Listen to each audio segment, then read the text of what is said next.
নমস্কার, KP astrologer Soma Dutta খারের চ্যানেলে আপনাদের সবাইকে স্বাগত জানাই। ভালো আছেন তো? গরম পড়েছে, সবাই সাবধানে থাকবেন, ভালো থাকবেন।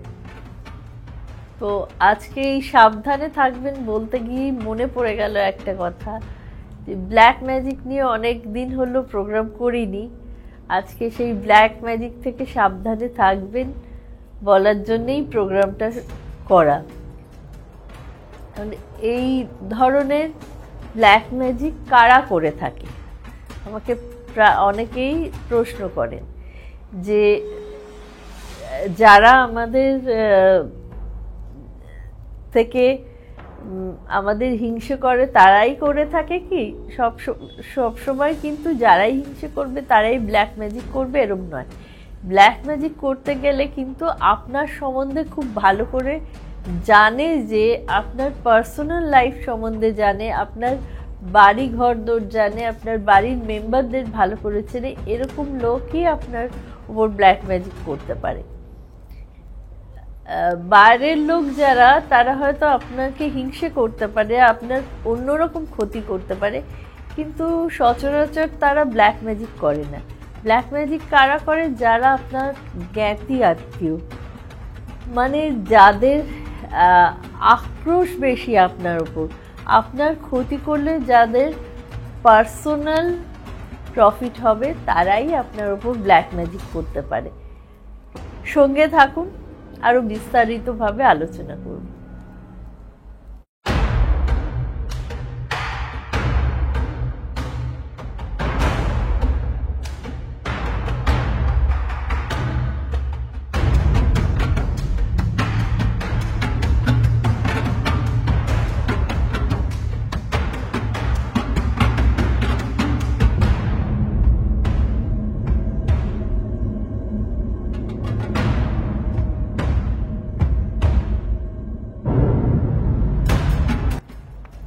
আজকে আমি তিনটে ঘটনা বলবো, যে তিনটে ঘটনাই জ্ঞাতি আত্মীয় ব্ল্যাক ম্যাজিক করেছে, এরকম তিনটে ঘটনা। মন দিয়ে শুনুন। প্রথম ঘটনাটি হচ্ছে, একজন ভদ্রলোক, তিনি বেশ নামকরা ব্যবসায়ী, তার যথেষ্ট প্রতিপত্তি এবং সমাজের নাম যশ আছে, এরকম একজন ভদ্রলোক 2013 সাল থেকে হঠাৎ করে তার অদ্ভুত ধরনের পরিবর্তন তার মধ্যে তার ফিনান্সিয়াল কন্ডিশনে লক্ষ্য করা গেল। হঠাৎ করে তার ব্যবসা পড়তে শুরু করলো, নানা রকম লিগ্যাল কেসে তিনি জড়িয়ে পড়লেন, তার আস্তে আস্তে চারিদিকে ধার হতে শুরু করলো। এমনই ধার হচ্ছে তার, যে সে তার বাড়ি, বিশাল বড় বাড়ি, সেটা সে মর্টগেজ দিয়ে দিল। তারপর তার বেশ কয়েকটি ফ্ল্যাট ছিল কলকাতায়, সেই সমস্ত ফ্ল্যাট তাকে বিক্রি করে দিতে হলো, তো তাহলেও তার ধার শোধ করতে পারছে না। এবার কি হলো, তার মিসেসের সঙ্গে তার প্রচণ্ড ঝগড়া ঝামেলা অশান্তি চলতে লাগলো। মিসেস আস্তে আস্তে তার একমাত্র ছেলেকে নিয়ে চলে গেলেন। তিনি মোটামুটি চারিদিক দিয়ে শারীরিকভাবে অসুস্থ হয়ে পড়লেন, অর্থনৈতিকভাবে প্রায় দেউলিয়া হয়ে যেতে বসলেন। ব্যবসা তো একেবারেই ডুবে গেল, কিছুই করতে পারছেন না। আত্মীয় স্বজনরাও তার দিকে ফিরে তাকায় না, সবাই মুখ টিপে হাসাহাসি করে। এদিকে রিলেশনশিপ ক্রাইসিসও চলছে, বউ নেই, সন্তান নেই। এরকম অবস্থায় তার এক বন্ধু তাকে বলল যে, চল অমুক জায়গায় অমুক বাবা বসেন, তার কাছে নিয়ে যাব। সে তো প্রচণ্ড রেগে আগুন। একেই জানবেন, যখন মন মেজাজ খারাপ থাকে, সব কিছু খারাপ চলে, তখন যদি কেউ আমাদের এই ধরনের কোনো কথা বলে, যেগুলো হয়তো কোনো ভিত্তি নেই, যেগুলো আমরা বিশ্বাসই করি না, উনি অ্যাস্ট্রোলজি বা ব্ল্যাক ম্যাজিক এসব কিছুই উনি মানতেন না, বিশ্বাস করতেন না। তো উনি বললেন, আমি যাব না। তখন ওনার বন্ধু নিজেই গেল সেই বাবার কাছে, গিয়ে তাকে সমস্ত কথা বলাতে তিনি বললেন এ তো ওর একদম কাছের মানুষ করেছে। কে করেছে? না, ওর ছোট ভাই করেছে। ওর উপর ব্ল্যাক ম্যাজিক করা হয়েছে। ব্ল্যাক ম্যাজিক বলুন, তন্ত্র বলুন, কালা জাদু বলুন, টুকটাক বলুন, যাই বলুন, ওর ওপর বিশেষভাবে সেই ক্রিয়া করা হয়েছে যাতে ও সর্বশান্ত হয়ে যায়। তো এটা এসে ওকে বলাতে ও তো কিছুতেই বিশ্বাস করলো না। ভদ্রলোক বিশ্বাস করতে চাইছে না, কারণ ছোট ভাইকে উনি প্রাণের থেকেও বেশি ভালোবাসেন। ইনফ্যাক্ট ছোট ভাইকে কিন্তু উনি দাঁড় করিয়েছেন, উনি টাকা পয়সা দিয়ে দাঁড় করিয়েছেন। পরের ওর বন্ধু ওকে অনেক বোঝালো, বুঝিয়ে আবার বাবাজির কাছে নিয়ে গেল। তখন সেই বাবাজি তাকে কিছু প্রশ্ন করলো এবং প্রশ্নগুলোর থেকে এই উত্তর, এমন উত্তর বেরিয়ে এলো যার থেকে পরিষ্কার হয়ে গেল ওর ছোট ভাই কিভাবে কোন সময় এসে ওর উপর এই ব্ল্যাক ম্যাজিক করেছে। কেন করেছে? না, একটা আক্রোশের থেকে করেছে। সেটা এমনই ধরনের আক্রোশ যে দাদা এত প্রতিপত্তি, দাদা এত বড় হয়ে যাচ্ছে, কিন্তু সে দাদার সামনে কখনোই তার সেই ভাব প্রকাশ করেনি। এটা আউট অফ জেলাসি বলতে পারেন সে করেছে। আপনি হয়তো বলবেন তার করে কী লাভ, সে তো দাদার কাছ থেকে সাহায্যই নেয়। সে কিন্তু আস্তে আস্তে দেখা গেছে তার ছোট ভাই আস্তে আস্তে বেশ অর্থ রোজগার করতে শুরু করলো, সে আস্তে আস্তে বড়লোক হয়ে যাচ্ছে। তো এইবার সেই ভদ্রলোক বললেন যে আমি এমন একটি জিনিস করব যাতে তুমি প্রমাণ পেয়ে যাবে যে তোমার ছোট ভাই এই জিনিসটা করেছে। বলে তিনি একটি জিনিস ওনাকে রাখতে দিয়েছিলেন। তারপরে আস্তে আস্তে দেখলেন ছোট ভাই কিরকম নির্জীব হয়ে যাচ্ছে। আস্তে আস্তে ছোট ভাইয়ের অবস্থা খারাপের দিকে যাচ্ছে। তারপর একদিন ছোট ভাই নিজেই হাউমাউ করে এসে দাদার পা চেপে ধরল। ততদিনে কিন্তু দাদা আস্তে আস্তে দাঁড়িয়ে গেছে নিজের পায়ে। আস্তে আস্তে সেই ব্যবসা বাণিজ্য সব ফিরে পেতে চলেছে। তার স্ত্রী ছেলেও তার কাছে ফিরে এসছে।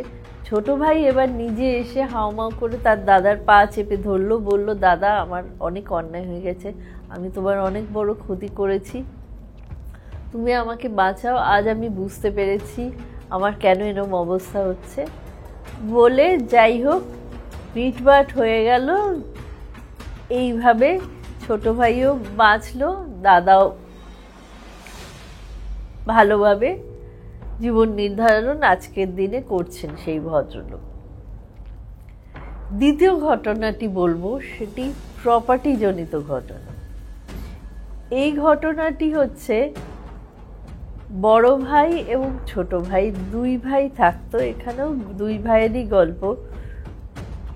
এবার বড় ভাইয়ের একমাত্র সন্তান একটি মেয়ে এবং ছোট ভাইয়ের একমাত্র সন্তান একটি ছেলে। যে প্রপার্টিটায় ওরা বসবাস করত, যে বাড়িটায়, সেই বাড়িটা ওদের বাবা তৈরি করে গিয়েছিল এবং বাড়িটা দুই ভাইয়ের নামে ছিল। কিন্তু ছোট ভাইয়ের বউ, বড় ভাইয়ের বউ যেহেতু খুব ভালো মানুষ ছিলেন, তাকে সব আত্মীয় স্বজন পছন্দ করত। ছোট ভাইয়ের অবস্থা কিন্তু ভালোই ছিল, কিন্তু ছোট ভাইয়ের বউ কোনো না কোনো কারণে একটা সবসময় হিংসের চোখে দেখতো এদের।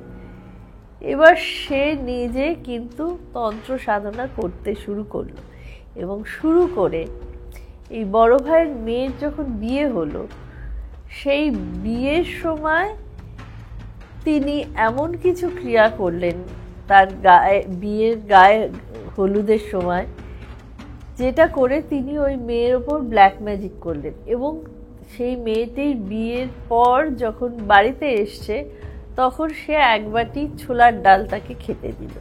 বলছে, কেন কাকি, আমি তো ডাল খাই না। খা না বাবা, আমি করেছি। কোনোদিন কিন্তু তিনি খাওয়ান না জায়ের মেয়েকে এই ডাল। সেই ডাল খাইয়ে দিল, ছোলার ডাল এক বাটি। সেও ভাবলো, মেয়েও ভাবলো যে কাকিমা এত কষ্ট করে করেছে, বলছে না খেলে হয়তো কষ্ট পাবে মনে, সে কিন্তু কোনোদিন ডাল খায় না, এই কথাটা ভেবে ডাল খেয়ে দিল। এইবার বিয়ের পর তারা হাজব্যান্ড ওয়াইফ ভালোই আছে, কিন্তু তাদের আর সন্তান হয় না। আস্তে আস্তে কনসিভ করলো মেয়েটি, কিন্তু কনসিভ করার পর তার মিসক্যারেজ যখন হলো, তখন মেয়েটির মা কোনো এক জ্যোতিষের কাছে, তান্ত্রিকের কাছে গেলেন। তখন তিনি বললেন, আপনাদের কোনো জ্ঞাতি আত্মীয় এই কাজটি করে রেখেছে যাতে আপনার মেয়ের সন্তান না হয়। কিন্তু যেহেতু তারা এসব মানতেন না, তারা উড়িয়েই দিলেন ব্যাপারটা। এবার একদিন মেয়েটি বাড়িতে বসে টিভি চ্যানেল ঘোরাচ্ছে, তখন কোনো এক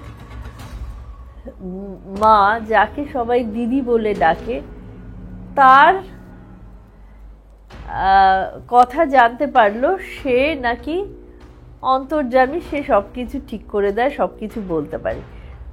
তখন সেই টিভি প্রোগ্রামে বলা হয়েছিল সেই মা বা দিদি কোথায় থাকেন। সেই খোঁজ নিয়ে সেই জায়গায় গেল এবং গিয়ে তার খোঁজ পেল।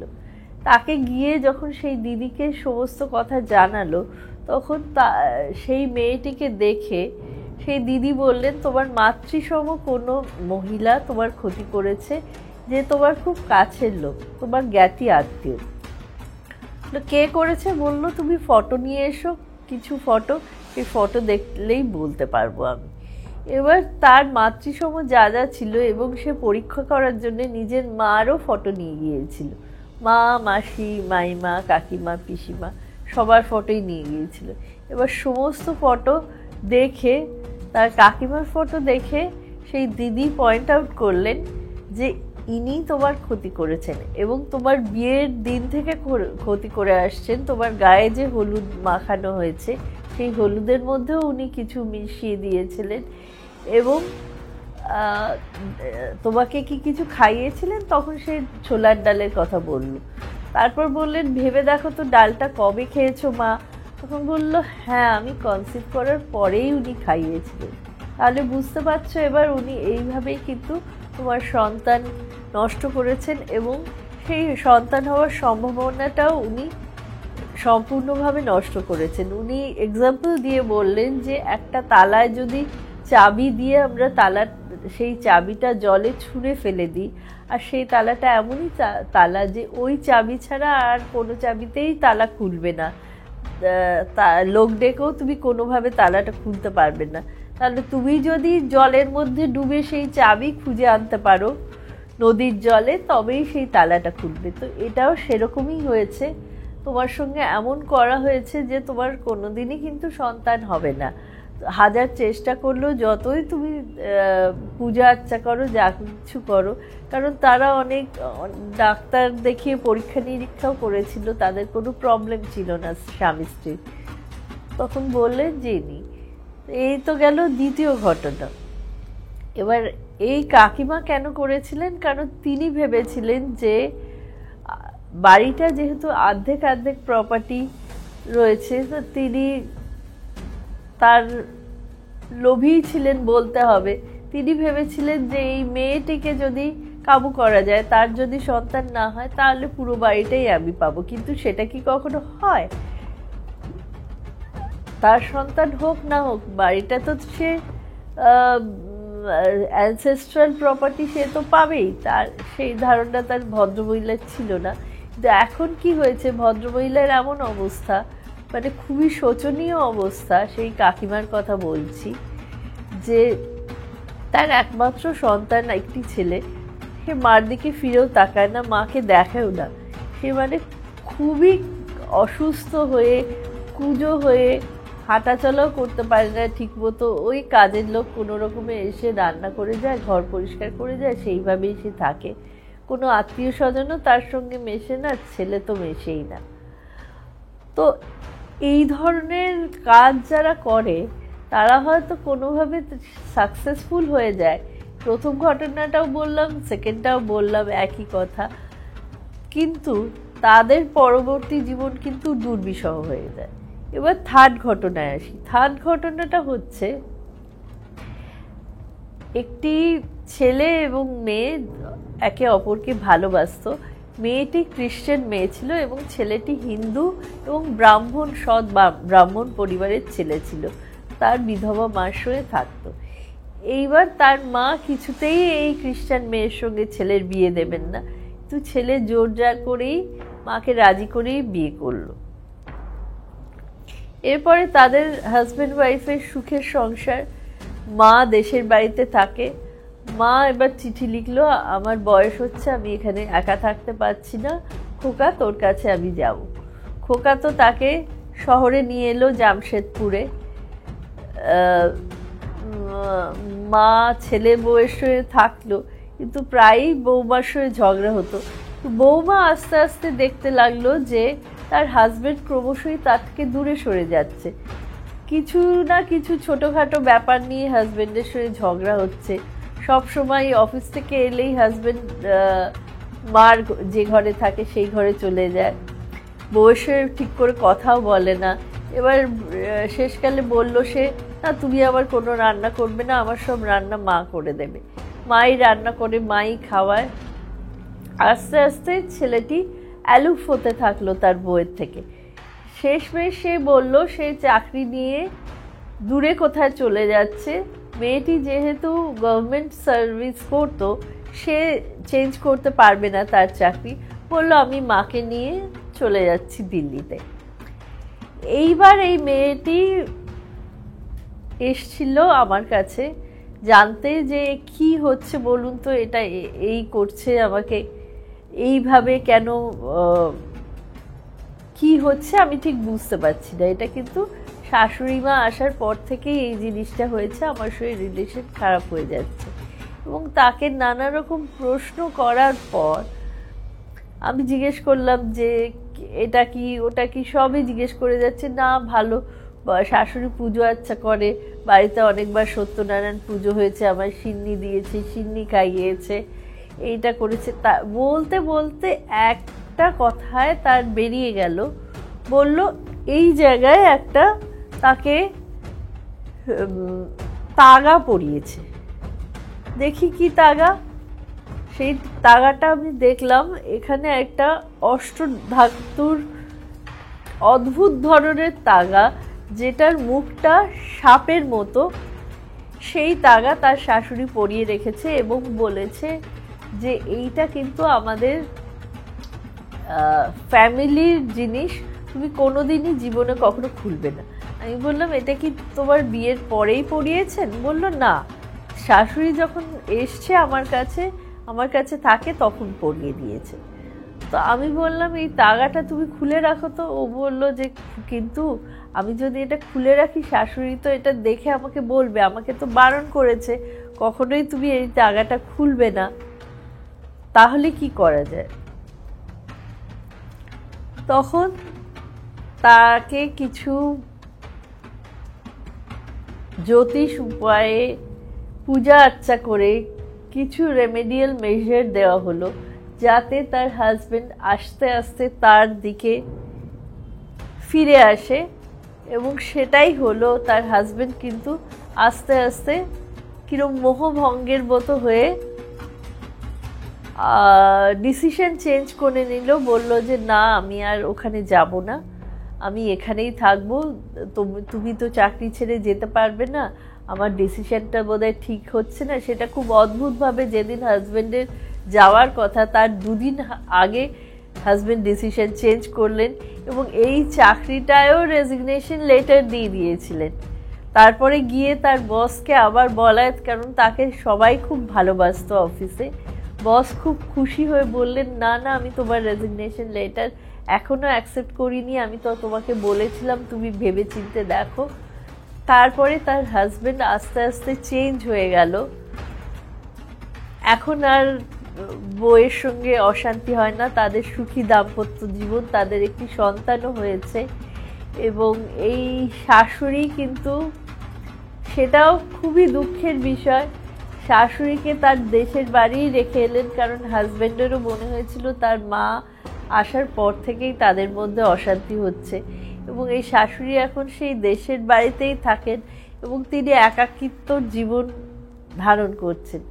তো সুতরাং আমার এই ঘটনাগুলো বলার পেছনে একটাই বলার কারণ যে আপনারা কখনো লোকের ক্ষতি করবেন না।